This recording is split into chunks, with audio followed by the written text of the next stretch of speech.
Coming up on UT Today, hear reactions from the university on the coronavirus and how the university is handling the situation. And how one man is advocating for bear crossing signs in East Tennessee. Plus, how parking is impacting the campus area.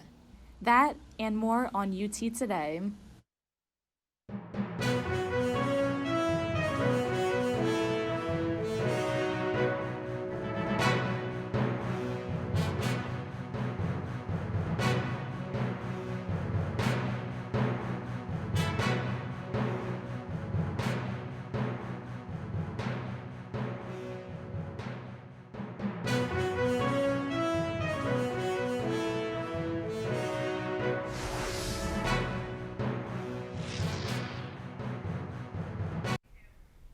Good morning, everyone. I'm Lauren Meyers. And I'm Marina Trikones. Thank you for joining us on this episode of UT Today, a product of the University of Tennessee School of Journalism and Electronic Media. With the recent pandemic crisis of the coronavirus, many universities are taking extreme measures to keep the deadly disease out, including right here at the University of Tennessee. All study abroad programs to and from China have been canceled. I had the chance to speak with UT officials and students affected by the cancellation. With the death toll from the coronavirus outbreak centered in Wuhan, China rising, UT officials deciding to cancel all spring semester study abroad trips to China, a decision to protect student safety. The university releasing a statement saying, quote, "The Center for Global Engagement has suspended all spring 2020 education abroad programs to China and communicated with affected students. We will continue to monitor the situation in cooperation with our international health, safety, and security partners." While the decision comes as a measure to protect students, some students affected by the cancellations are disappointed. We all disappointed, but as we all know, our priority right now is keep the students safe. The UT Chinese Culture Club meets weekly to celebrate Chinese culture, the members keeping those affected by the deadly coronavirus in their thoughts. You know, my friend right now that I met over the summer in the study abroad program, she's been inside for the past 20-something days, I think, or more than that maybe. And she's having classes through her online computer, because she can't go out. The university assuring that they are working closely with public health officials to keep an eye on the situation. Right, we have health, safety, and security officials that are available to us essentially 24/7 to be able to monitor situations and react when something does come up like this around the world. And so we stay in close communication with them to be able to make decisions.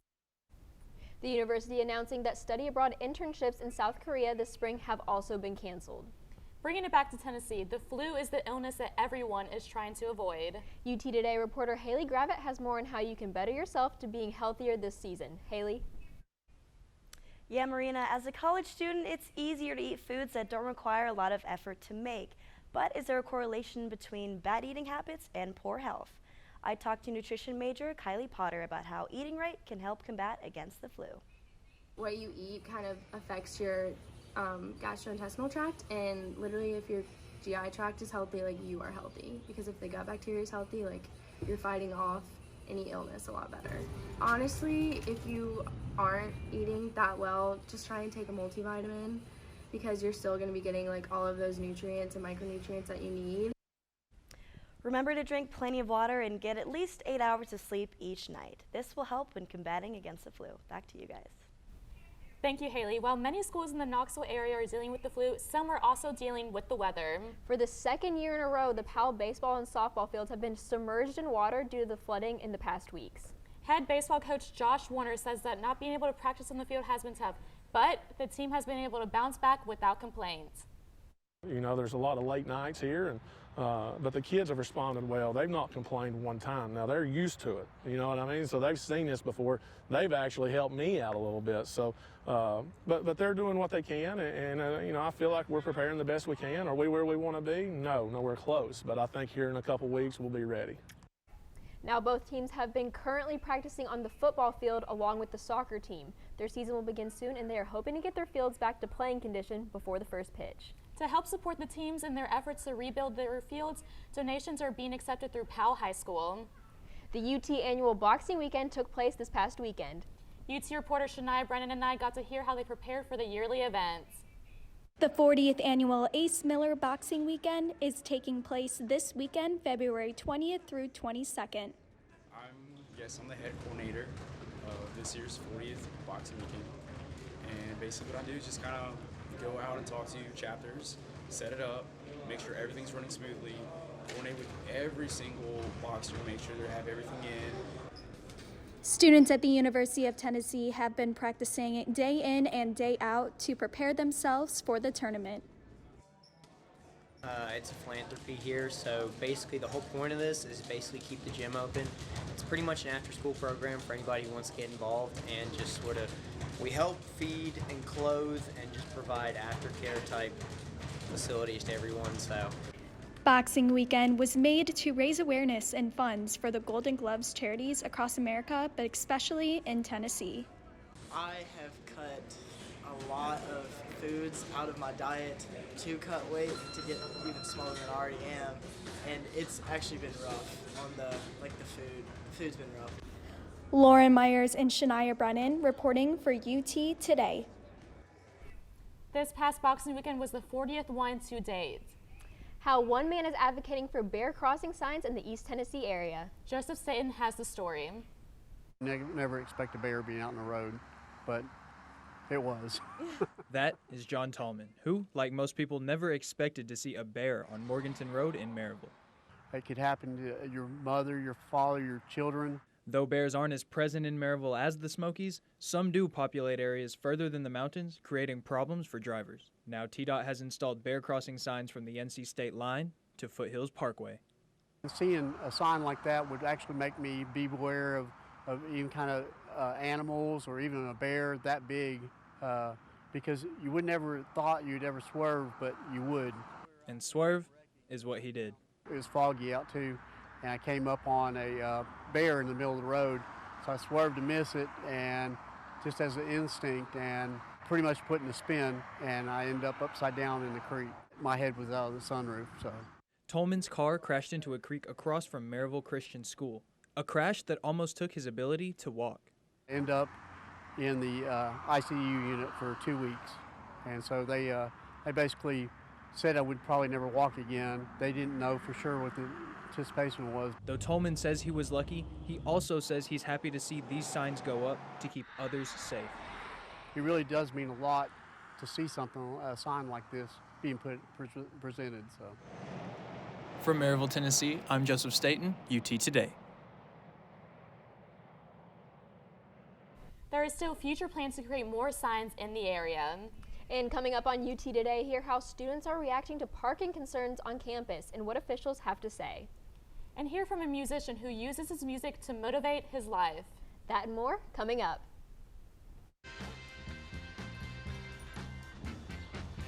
When we adopt a shelter pet, we discover they're a unique mix of all kinds of things. Come on, Jules, spotlight on this last one. There it is.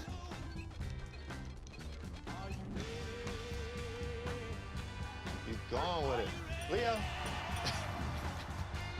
They're a little bit of a lot of things, but they're all pure love. What are you doing in there? What's that?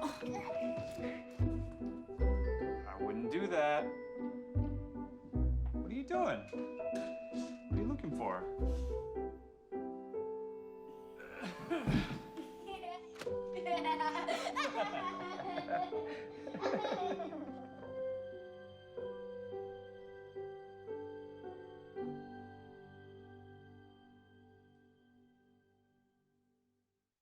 Patriotism. It inspires passionate debate. It's worn like a badge of honor with good reason, because it means love and devotion for one's country. But what really makes up this country of ours? It's the people. To love America is to love all Americans. This year, patriotism shouldn't just be about pride of country. It should be about love. Love beyond age, sexuality, disability, race, religion, and other labels. Because love has no labels. A lot happens over 225 years. Traditions take hold, limits are tested, champions reign, leaders arise, memories are made, a legacy grows. For the past 225 years and the next, Tennessee volunteers are lighting the way. Students at the University of Tennessee are voicing concerns over one issue. Lauren, I know you feel me on this, parking. UT reporter Ford Sanders tells us more. Ford? Yeah, Lauren and Marina, that's right. When it comes to parking, students find it a struggle every day to leave their car for class. You know, I sat down and got to hear their concerns and talk to the head of the department.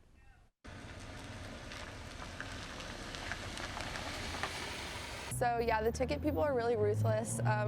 They don't really show a lot of mercy. Parking at the University of Tennessee has proven to be a difficult task for many students who drive on campus. Sometimes it's hard to find places where they say that you can park and then you end up getting ticketed and then a whole appeal process takes forever. Students like Maddie Cox say that not all of the issues stem from the university. Apartments alike have their own parking, which comes at a price. Here at the Standard, parking is really expensive and it's going up even more next year. So I don't love that we have to pay this much, especially when there's so many other options that could be of use to us. Moira Bidner with Parking and Transit Services explains that there are actually excess spaces in newer garages that they have recently built on campus. We've had 300 empty spaces a day in that garage. So the biggest real complaint, I would say, is it's not convenient enough. However, Bidner explains she does realize there is an issue, but that she has noticed it has gotten better. We haven't had the complaints like we did 3 years ago when I first got here, when literally people would be driving around G10 and couldn't find anything. Students explain that there are other options as well, like the T-Link, which is UTK's bus service that runs across campus. However, they say it isn't always the fastest option. For instance, last year I lived in Sorority Village and the bus system takes that's another 30-45 minutes on top of getting here. And so I would try to drive and have to scramble for somewhere to park. And for some students, it's as simple as that. Pulling up, finding a spot right away. But for most, it's more of a struggle. Having to park on the street, pay a meter just to get a couple hours of class time. As more and more students attend the university each year, parking options and student awareness will need to go hand in hand. Reporting for UT Today, Ford Sanders. To find more on UT parking, you can check out their website at parking.utk.edu. Washburn, Tennessee may seem too quiet and secluded for some, but for musician Chris Morrell, it's just the way he likes it. UT reporter Alex Sherry has his story. I'm never gonna be that person, Lord, society wants me to be. I'll just be here. My name's Chris Morrell, and I'm 28 years old, and I'm from New Mexico, and I learned how to play guitar when I was about 12 years old or so. Chris Morrell is a musician who performs at different venues in Knoxville, but he actually lives about an hour away in Washburn, Tennessee. Well, after living in Knoxville for about 7 months, I just found myself really, not that it's a big city, but I found myself really overwhelmed by just, having an apartment with roommates, and I'd done that, the whole roommate thing before, and I think I was just seeking a quieter place to write music and really kind of retract and kind of really nurture my artist, singer-songwriter child. His music often deals with themes including the environment and poverty. Can't see. It was, seeing the homeless population, especially here in Knoxville, which I feel like is more concentrated than in other parts of the country that I've seen. Well, San Francisco is pretty bad, but I don't know, I just felt a calling to just write about it because it stood out to me a lot, and I felt like it was a voice for those, the people that didn't have one. To make people feel emotion, I think it's the most important thing. In Washburn, Tennessee, Alex Sherry, UT Today. You can see him every Friday at Merchants of Beer. Well, speaking of entertainment, let's toss it over to our entertainment segment where we bring you all things entertainment today. Good morning, everyone. I'm Courtney Cox. And I'm Marcella Tocco. Welcome to Rocky Topics, a segment where we bring you all you need to know about the entertainment world. We've got some exciting things to share with you today, so let's get right to it. To close out Black History Month, I had the chance to attend the UTK Black Musicians Alliance Black and Bougie Showcase. Yeah. Here's what one of the presidents had to say about this event and its importance. The music that they're playing may not always be music by Black people. The people that are in the audience aren't always Black. The people that are performing on stage aren't always Black. So even if you do love music, which we all do, and I do for sure, you may not always feel like you're being represented in the way that you want to be and should be. Now, you don't have to be able to read music or compose to be a part of the BMA. You can sing, play an instrument, or even be a poet. That's awesome. The organization was created to celebrate art and music, but also uplift Black artists on this campus. Honestly, I had the most amazing time, and I cannot wait to see what BMA has in the future in store for us. Court, that sounds like a great organization. And speaking of musicians, we have a ton of phenomenal artists that will be stopping in Knoxville in the coming weeks. One of those artists just recently made an appearance this past weekend at Thompson Bowling Arena. Country singer Jason Aldean rocked the stage on Saturday for his We Back tour with some special guests. Morgan Wallen, Riley Green, and DJ Silver all took the stage for an unforgettable concert. And Court, get this, the crowd was in for a huge surprise when country singer Kane Brown stepped out on stage and performed Dirt Road Anthem alongside Jason Aldean. The Big Green Tractor singer had the crowd up on their feet as he performed all the hits we know and love. Now that sounds like my kind of party. You get it? Stay tuned for more episodes of UT Today to learn more about concerts and events that will be happening in the Knoxville area. Well, that's all we have for entertainment today. Thanks for hanging with us. Be sure to stick around for sports up next. When we adopt a shelter pet, we discover they're a unique mix of all kinds of things. Come on, Drew, spot on this last one. There it is.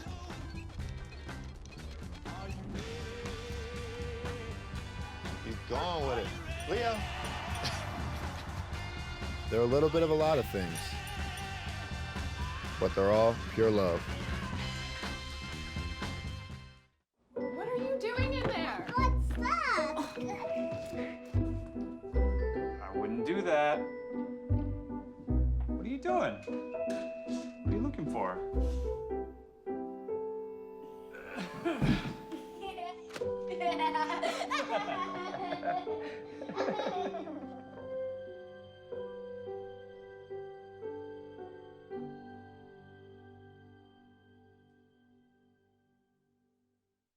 Patriotism.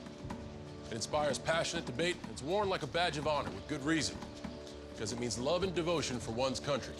But what really makes up this country of ours? It's the people. To love America is to love all Americans. This year, patriotism shouldn't just be about pride of country. It should be about love. Love beyond age, sexuality, disability, race, religion, and other labels. Because love has no labels. A lot happens over 225 years. Traditions take hold, limits are tested, champions reign, leaders arise, memories are made, a legacy grows. For the past 225 years and the next, Tennessee Volunteers are lighting the way. Hello, hello, hello. Good morning, everybody. Welcome to Sports on UT Today. That is Joseph Staton, and I am Mac Morey. I know everyone wants to hear about basketball as the SEC tourneys for women's and men's come up very soon, but baseball just started, and I know they're doing pretty hot, but That's right. Joe, what are some things to look for? Well, the biggest thing to look out for is Coach Vitello's third year. It's the third year for Tennessee's head baseball coach. In his first year, he won 29 games. That's the most out of a first-year coach in program history. Wow. Followed it up winning 40 games. That's the most the baseball teams have won since 2005. And so he's looking to keep his third year just as up there. So they're doing a good job right now, starting 8-0. Their most recent win coming over Northern Kentucky, they won 15-1, beat up on Northern Kentucky like they were acting up in children's church. It was kind of bad, but so they're definitely keeping and playing to a high degree right now. The bats are swinging real well. Vitello is fantastic, and you should definitely go catch a game. And when you do, you can maybe grab a brew as well. Our own Lou Brown and Camera Harris have the word on that. As the UT baseball team held their season opener, Lindsey Nelson Stadium has become the fourth venue behind Neyland Stadium, Thompson Bowling Arena, and Regal Soccer Stadium to sell beer at UT athletic events. I think it'll draw maybe more interest and maybe larger crowds, and there's nothing wrong with probably people having a drink or two at a game to enjoy the experience at Lindsey Nelson Stadium. Should be fun. Alcohol is not permitted to leave the venue, and consequences will occur if provided to minors. The fans over 21 can now enjoy UT game days with a cold one. Geez, a cold one and a baseball game. Joe, I don't know about you, but that sounds pretty freaking awesome. And the results have begun to show. In football, LSU had a home game against Florida where they sold over $50,000 in beer and wine. The numbers will be obviously smaller in baseball due to attendance, but this still has some potential to bring in a lot of revenue. Yeah, it's definitely going to bring a lot more people together, and UT football has reported the first year that they sold alcohol resulted in fewer fights and fewer people being kicked out due to over-intoxication. But switching gears now, the softball team is at the Florida International Tournament in Tampa, currently sitting at a 6-2 record on their season. This will be the home opener, or their home opener will be on February 26th against UT Martin. Now, speaking of softball, I got the chance to sit down with longtime UT coach Karen Weekly and discuss not only this season, but what she loves most about UT softball's traditions and values. When we first got here, it was about fundamentals and bringing in the right kind of fundamentals defensively, offensively, pitching, catching, everything like that, but also a set of core values and just, you know, the way you wanted to do things and the culture you want to create for your program. And then recruiting great players, obviously. You're not going to win the Kentucky Derby with a plow horse, and you're not going to win in the SEC or nationwide without great players. So we've gone everywhere we needed to go to find players who fit our system and fit the culture we wanted to create here. Well, you know, I think we knew we'd take our lumps early, and we have, because we're playing some young kids, but we really believe in these kids, and we feel like in the end, they're going to be so much better off for this early experience. We started off the season with our #1 and top returning pitcher, and really the only pitcher with experience, injured. So in a way, that's you know, you don't want to go into the season like that, but it could end up being a really good thing for the younger pitchers on our team to get some experience that they might otherwise not have gotten this early. We're about faith, we're about family, we're about academics, we're about attitude. And all those things are more important to us than softball. And we feel like if you've got those priorities in the right place, then the softball is going to take care of itself. And, you know, you're here for an education first and foremost. Softball is a vehicle to that. And softball is a great way to build character and to learn a lot of lessons that are going to serve you well in life. But really, this is not a 4-year experience, it's a 40-year experience. Isn't Coach Weekly somebody who just screams Tennessee? She embodies the university, Joe. She really does. Her and her husband have been here 19 years, only one losing season, even in the SEC, and that was their first year, 18 years straight of winning. They're going to be playing Bowling Green and Tennessee Tech in a doubleheader on Friday and Saturday in Johnson Sitting, so don't miss that. When now turning things over to the pool and UT swimming and the diving program, a local Knoxville diving recruit looks to carry on a tradition of excellence for what would be considered one of the best programs in the country. Rachel Rubidoux has the story. The University of Tennessee is already home to one of the best collegiate swimming and diving programs in the country, which holds tradition unlike any other, as well as champions and Olympians in just about every event. But just adding to the success here in Knoxville is the club diving program.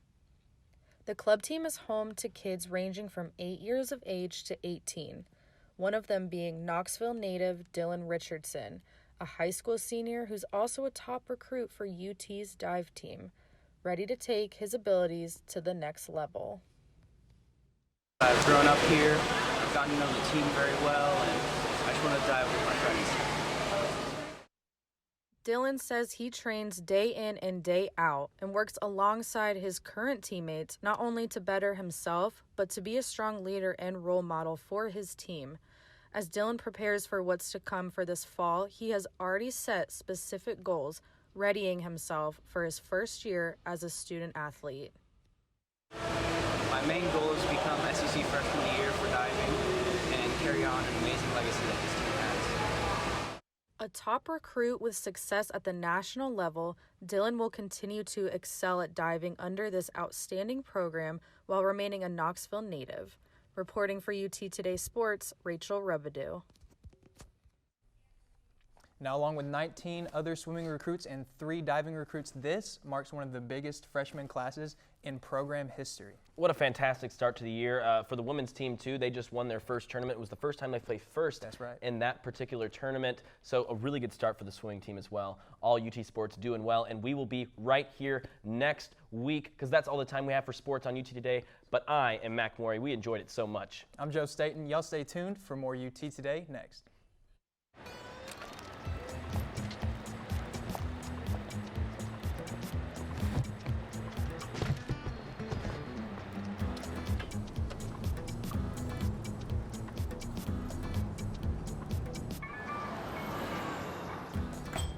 It's a short ride from your neighborhood to your naturehood. To find a neighborhood park or green space near you, visit discovertheforest.org. A lot happens over 225 years.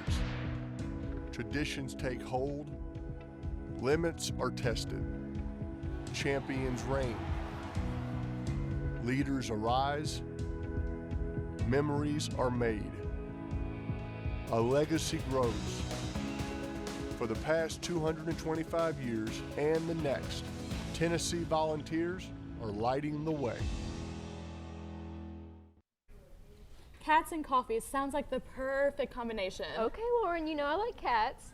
Scruffy Cafe recently announced it will be opening the first cat cafe in the Knoxville area. I spoke with the new owner on the opening. Really want to make this a happy little hub where people can plug in and be who they want to be, relax, unwind. And sure, they're the cats, and that's lovely in itself, but I want this to be an experience at the same time. The cafe is set to open in the spring. The cats that will be featured in the cafe will be up for adoption from Happy Paws Kitten Rescue. That sounds so cute. We're gonna have to go get lunch for sure. Well, that's gonna do it for us this morning here on UT Today. Make sure you check us out on social media. You can connect with us on Facebook, Instagram, and Twitter for all things UT Today. We would like to end our show with sounds from the Black Musicians Alliance event that we covered in our entertainment segment. We will see you all next week.